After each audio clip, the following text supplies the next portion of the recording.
Welcome to நாகூஸ் Nalabagam. இன்றைக்கி நம்ம வந்து வெண்டிக்காய் மோர் குழம்பு செய்ய போகிறோம். எப்படி செய்யுதுன்னு பார்க்கலாம். அதுக்கு என்னென்ன தேவைன்னு பார்க்கலாம். ஒரு மோர் குழம்புக்கு நம்ம அரைச்சி விட்டுருவோம்.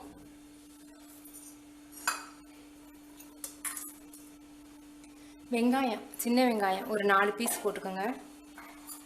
டேஸ்ட்டாக இருக்கும். சின்ன வெங்காயம் போட்டிங்கன்னா 1/2 ஸ்பூன் ஜீரகம்,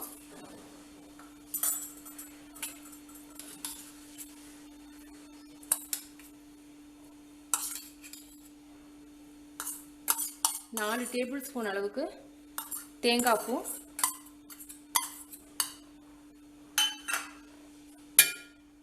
ஒரு கப் தயிர்,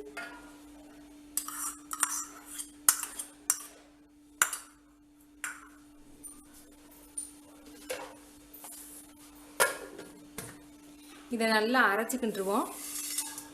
வெண்டிக்காய் ஒரு 5 வெண்டிக்காய் நறுக்கி வச்சுருக்கேன். 4 அல்லது 5 எடுத்துக்கோங்க. 4 பச்சை மிளகாயை கீறி வச்சுருக்கேன். இப்போ அரைச்சிக்கிட்டு உங்களுக்கு எப்படி செய்கிறதுன்னு காமிக்கிறேன். 1 டேபிள் ஸ்பூன் எண்ணெய் ஊற்றிருக்கேன். இந்த வெண்டிக்காயை நல்லா அந்த வழுவழுப்பு தன்மை போகிற வரைக்கும் வதக்கிக்குவோம்.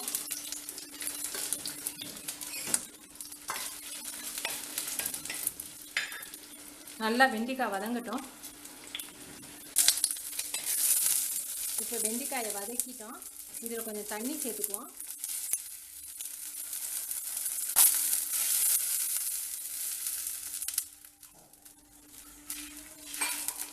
ஒரு டம்ளர் தண்ணி சேர்த்துக்கோங்க. நல்லா பிசுபிசுப்பு போன பிறகு கொஞ்சம் வெண்டிக்காயை வேக விடணும். அப்படி நீங்கள் வந்து அரைச்சதை ஊற்றிட்டிங்கன்னா வெண்டிக்காய் வேகாட்டி உங்களுக்கு நல்லா இருக்காது. கொஞ்சம் அரை சின்ன ஸ்பூனில் 1/2 ஸ்பூன் வந்து மஞ்சத்தூள், இந்த வெண்டிக்காய்க்கு தேவையான அளவுக்கு உப்பு, அப்புறமா நம்ம தேங்காய் அரைச்சிருக்கோம் இல்லையா, அதுக்கு உப்பு போட்டுக்கோம். இப்போ ரொம்ப உப்பு போட்டிங்கன்னா வெண்டிக்காய் உப்பு கைக்கும். அதனால் வெண்டிக்காய்க்கு தேவையான அளவு மட்டும் உப்பு போடுங்க.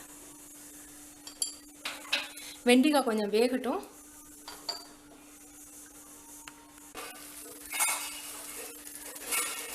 நம்ம பச்சை மிளகாய் நறுக்கி வச்சுருக்கோம் இல்லையா, அதையும் சேர்த்து இந்த வெண்டிக்காயோட வேக விட்டுருவோம்.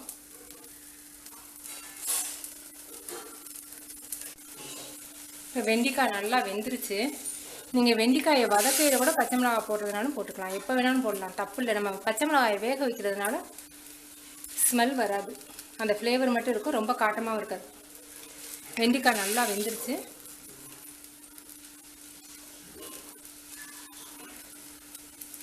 நல்லா மாவு மாவாக வந்துருச்சு. இப்போ நம்ம வந்து அடுப்பை குறைச்சிக்கோங்க. இப்போ நம்ம அரைச்ச விழுது நம்ம ஊற்றலாம்.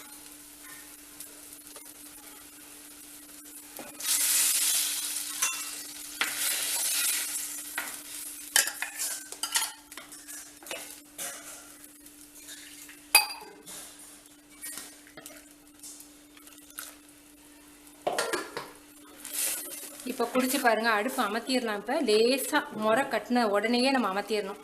இல்லாட்டி இந்த மோர் வந்து திரிஞ்சு தனித்தனியாக பிரிய ஆரம்பிச்சிடும். தேங்காய் நம்ம வதக்காததுனால கொதிக்க விட்டிங்கன்னா டேஸ்ட் மாறி கொஞ்சம் கொஞ்சமாக பிரிய ஆரம்பிச்சிடும். அதனால் இப்போ நம்ம வந்து அமர்த்திடலாம் அடுப்பை.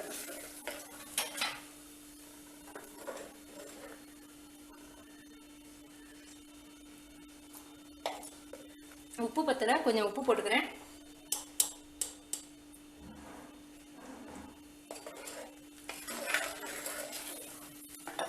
இப்போ இதை நம்ம தாளிச்சிருவோம்.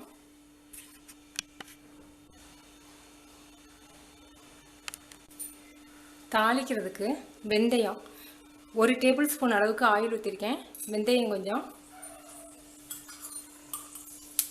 சீரகம் 1/4 ஸ்பூன், வெந்தயம் 1/4 ஸ்பூன், மிளகு இது கடுகு 1/4 ஸ்பூன், மிளகாய் 1. உங்களுக்கு உரைக்கலைன்னா நீங்கள் மிளகாய் 2ஆக போட்டுக்கலாம். எனக்கு பச்சை மிளகாய் தேவையான அளவுக்கு போட்டிருக்கேன். பெருங்காயம் கொஞ்சம்,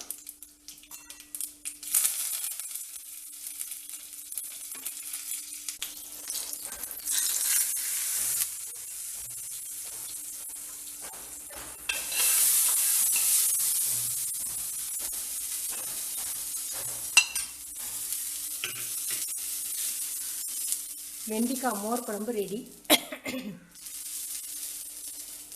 நீங்கள் செஞ்சு பார்த்துட்டு உங்கள் கமெண்ட்ஸ் எனக்கு சொல்லுங்கள். தேங்க்யூ.